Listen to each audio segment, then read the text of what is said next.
Good. You're welcome, ladies and gentlemen. My name is Kenneth Nana Amwaten from AbibiNsroma Foundation. Today's press conference, we are coming to look at technology for Africa and also clean cook stove. So basically, that's what the areas I want to look at. It's the small solutions that can change the world. We have Esther here, so Esther will begin with introducing herself and then give us a snapshot of what she's doing. Thank you. Okay, thank you. I'm Esther Aindero. I'm from Nigeria, the co-founder and CEO of Trek Mobility. Trek Mobility is Africa's pioneer e-mobility sharing platform. So we actually took e-mobility to Africa, and we're trying to make sure that transportation is accessible and it's also clean. One thing we noticed or we realized in Africa is that we have a lot of combustion engines, vehicles, and we have, which leads to a lot of CO2 emission and all of that. So in our drive for a better future, a cleaner environment, we thought transportation was the best way to make a difference in the world. And statistics have shown, right, that transportation and mobility is one of the greatest influencer of CO2 emissions, everywhere in the world. So we are actually transforming Africa's mobility by providing e-mobility solutions. So you see these e-mobility solutions in close communities, and by close communities, I mean estates, universities, parks, and we started with Nigeria, and currently we have over 50,000 rides, on our platform, and over thousands of people, young people, actually using our platform. So that has been transformational. It's something new because it wasn't in Africa before.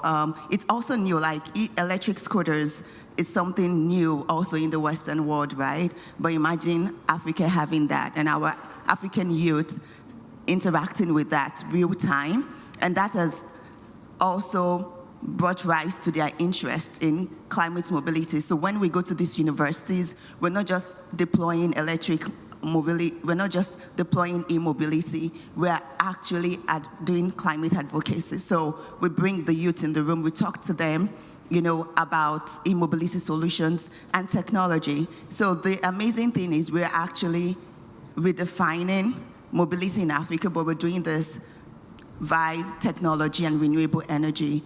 Our e-scooters uses renewable energy, and we're also looking at solar powered scooters along the road. This way we also interact with other youths in the room, and we also bring them on board to also interact with our technology and making the world a better place. Thank you. Thank you, Esther. We'll go to Dean Dunogat, Africa. Right, thank you. Good afternoon, everyone. So I think what's quite important is looking at how the new collective quantified goal, which needs to be of the right quantity and also of the right quality to unlock much more ambitious approach when it comes to how we want to understand the ambitious NDC contributions that are going to come out from the Global South. So essentially, we're not going to get the NDCs that we need as Africa if we don't get the right financing.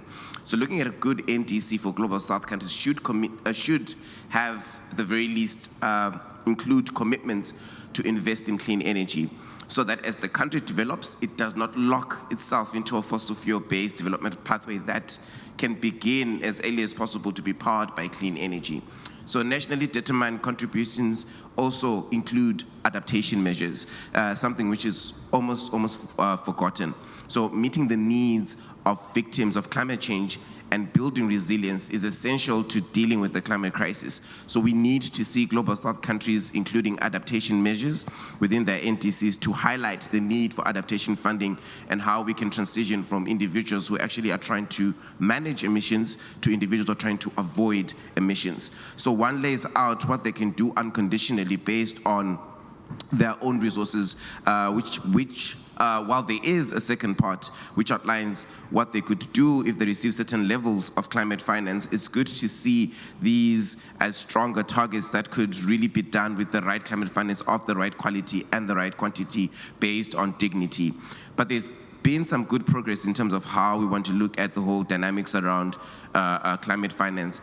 But it is infuriating that the potential of renewable energy remains untapped across Africa, because some of the sunniest countries are installing the least solar. Looking at it, we have about 8,600 gigawatts of potential of renewable energy across the African continent, and currently only 62 gigawatts is being installed in terms of renewable energy. So despite the abundant sunshine in Africa, in 2002, we've had more solar panels that were installed, for example, in rainy Belgium than the whole continent of Africa. If we look at the analysis from the think tank Amber, that only 14% of the global solar capacity installed in 2023 was in markets with sunshine which was above the global average. So Japan, for example, has 40 times as many solar panels as Egypt, despite the fact that a solar panel in Egypt would produce 64% more electricity. This is because it's far more expensive for poorer countries to actually access finance for clean energy investment than rich countries. And many of the patents for renewable energy technology are held in the global north. So we need to address the cost of borrowing and also see a restructuring of the global financial architecture to make borrowing much cheaper for global south countries. So we need to see a more tech transfer as well from the rich to poor countries, and we need to see, again, a much more ambitious NCQG that can complement this ambitious approach. Thanks. Thank you, Dan. We go to Fabio. I want to look at the technology of cooking. In Africa, cooking brings people, families together. So Fabio.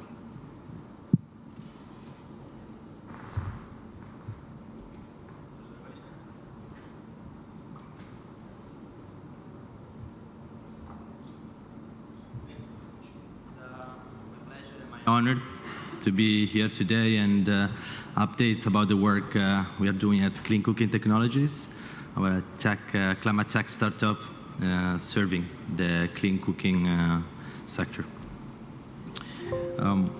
Nowadays, 2.3 billion people rely on unsustainable fuel to prepare their meals every day, and this has tremendous impact on health. The smoke, breathing smoke in the households level is the third cause of death worldwide per year. All that CO2 combined together is equals to the same CO2 emissions of the aviation industry. I spent the last 10 years of my life tackling these challenges and put a team together, and we opened a company to do that. It's called Clean Cooking Technologies, where we bring to the table more 20 years experience in the energy sector, working with the major energy and organization of the world. And to my team have 3 B2B startup exit experience. We develop a solution that will change how millions of people are cooking. It's an IoT induction stove, because we believe in transparency, accuracy, and efficiency. Hence, the flexibility given by induction is the combined with the efficiency could give the solution that the global south is needed. Each single stove is geolocalized, IoT enabled, and blockchain ledgered. And this will help us to bring the transparency that the market, the carbon market, is needing to ensure that we are walking the talks in reducing our emission and measuring it in a very precise way. Each single stakeholder has access to the platform where you can see in real time, 24/7, all the data coming from each single stove. So once again, we put technology at service of people. And you can monitor in real time the key parameters such as the number of stoves installed, the energy consumed, and again, CO2 avoided. We're compliant with several standards, the most famous one, the gold standard in Vera, and we will reach 9 countries in Global South by the end of next month. We like to partner with local and international recognized NGOs that are working in the field since decades, and with local entrepreneurs to produce locally the stove to be closer to the beneficiary. When we partner with local NGOs, they do the behavior campaign and the deployment on the stove and the maintenance and the follow-up that is very important to guarantee retention rate high. A clean cooking project with this technology impact positively 10 SDGs, and And on average, we are calculating a saving about 5 tons of CO2 per year. And these tons will be sold in the voluntary carbon credit market that is growing dramatically in the last few years. It was estimated to be 330 billion in 2022, and it's growing more than 20% every year, and we're going to reach 1.6 trillion in 2028. We are able to abate a ton of CO2 for less than $4. That is tremendously cheaper compared to any other way. Now, regarding this year, we launched at COP29 last year in Dubai, our first commercial grade stove, and this year we have generated impact for more than 6,000, or about 6,000 people, and have combined savings for about 30,000 tons and generate carbon credit worth about more than $500,000. We are expecting to deploy 11,000 stoves next year, 50,000 2026, and reach 500,000 in 3 years from now. Thank you very much. Thank you, Fabio. I've used a stove in Ghana. We have deployed, given to a lot of people, the community. We have done a survey, and the testimony that people are saying that cooking should not kill. Esther, I want to come back to you. Can you give us your final statement, what you think, what you are doing, the impact in Africa? Thank you. Yeah, thank you. I believe technology is really important in driving the climate change story. And I believe that we need a lot of investment in Africa and the global south to actually make this happen. From personal experience, driving Africa's leading e-mobility platform, I would say financing has been one of the challenges that we're facing. And one thing that I'm really excited that one of the key themes of this year COP has been talking about access to finance. And I can say firsthand from experience being on ground on the continent that it is really important. In as much as we want to use technology, we want to use new ways to combat climate change, these new ways also need funding, and the global south are kind of disadvantaged with the old policy and the mechanisms that have been put in place to actually access funding for innovative projects like ours. So if we want to drive the climate change story, if we want to make an impact in the world, we also want to make sure that finance and funding are available to organizations, NGOs, and other climate advocacy organizations on the continent. So I just want to say thanks to everyone in this room for your work in the climate space. I believe that together we can do more. Thank you. Dan? Thank you. I think the most important aspect moving forward, particularly for the African continent, is the resource curse. Given the examples that we've already seen in South Africa, in Mozambique, in Nigeria, in Senegal, fossil fuels haven't really unlocked the developmental pathways that have been essentially promised. That's as well the fear around fossil gas production becoming a transition fuel for Africa's energy future becomes such a big problem and a big challenge. Essentially looking from an economics perspective around investing in infrastructure that will in the next 10 to 20 years be not useful, right? Because the rest of the world has essentially transitioned into this new energy system. Looking at it as well, the refining capacity, Africa does not necessarily possess it. So again, the dash for gas in Africa becomes null and void and really, to a large extent, tries to stop and create a growing gap around clean cooking solutions across the African continent. Already we have close to over 1 billion people lacking that alternative. But however, we do welcome such initiatives like the Mission 300 that seek to address energy access by 2030 by addressing that to 300 million Africans. However, the 50% distributed renewable energy plan becomes a big question because essentially how are we then basing the other 50% of the energy system, which are the key questions that I believe civil society is asking, and I think it would be very fruitful to how we can then create a socially governed and people-centered renewable energy approach that can help Africa tap into the necessary building blocks that it requires for its current developmental needs.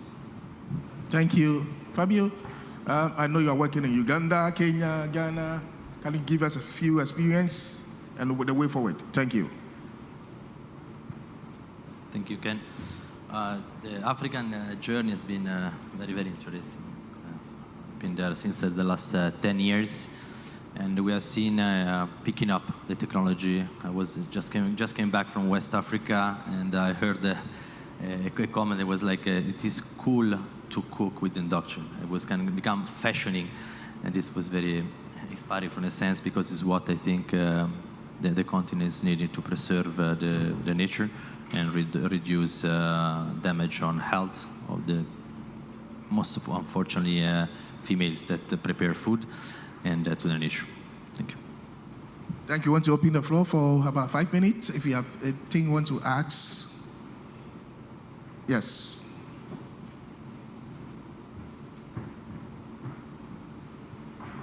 Good day, panelists, Dean, Fabio, and Esther. Yeah. So now my question is, speaking about the technologies, my name is Andy Limlambo from Grassroots for Climate Action in South Africa.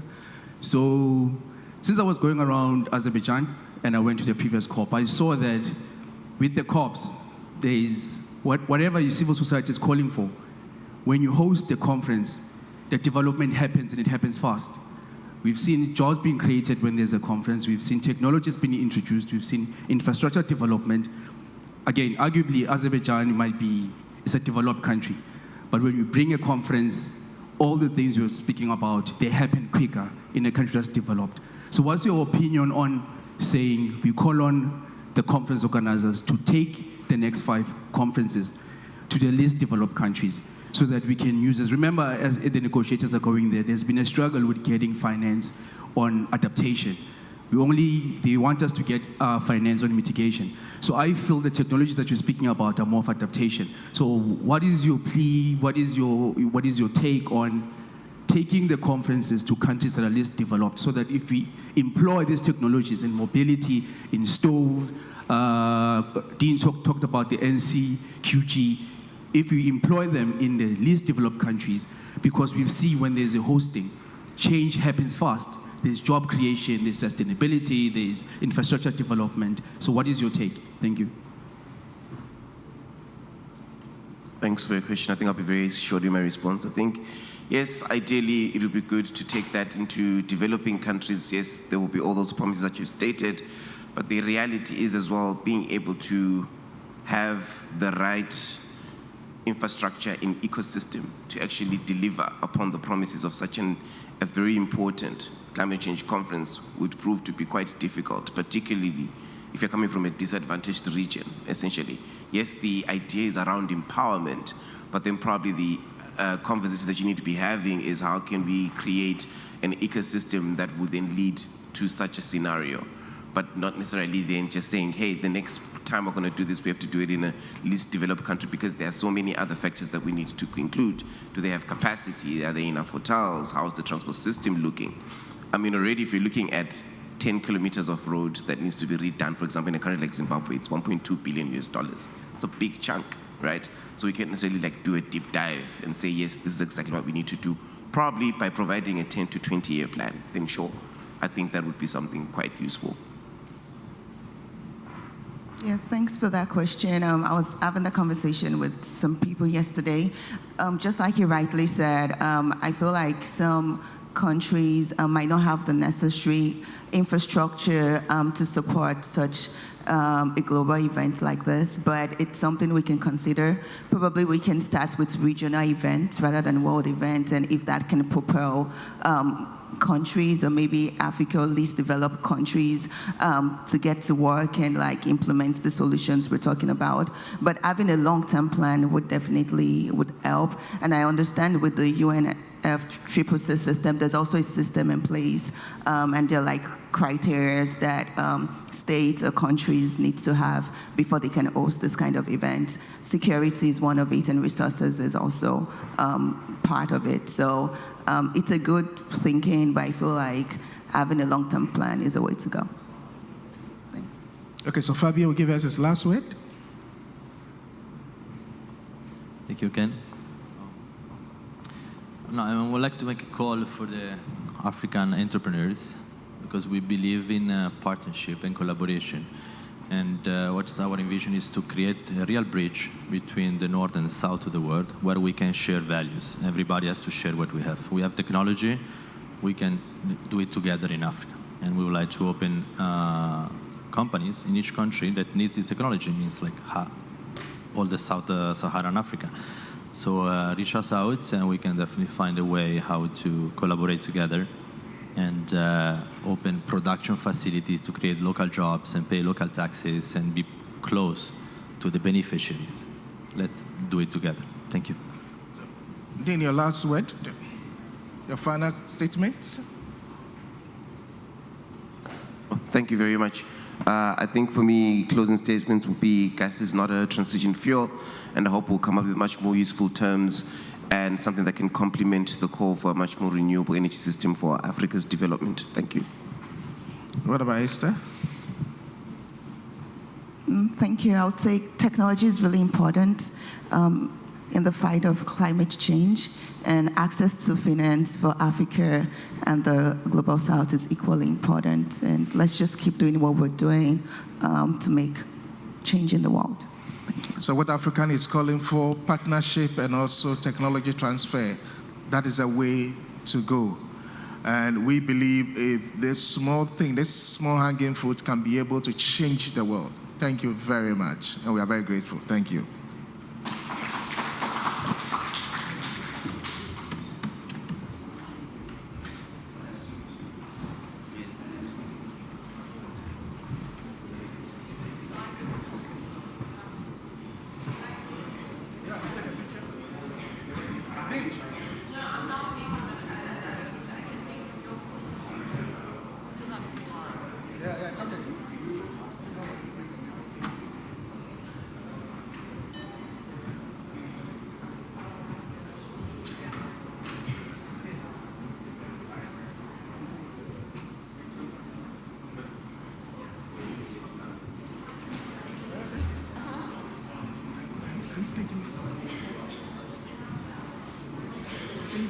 Can you take me one here, please? With your phone here?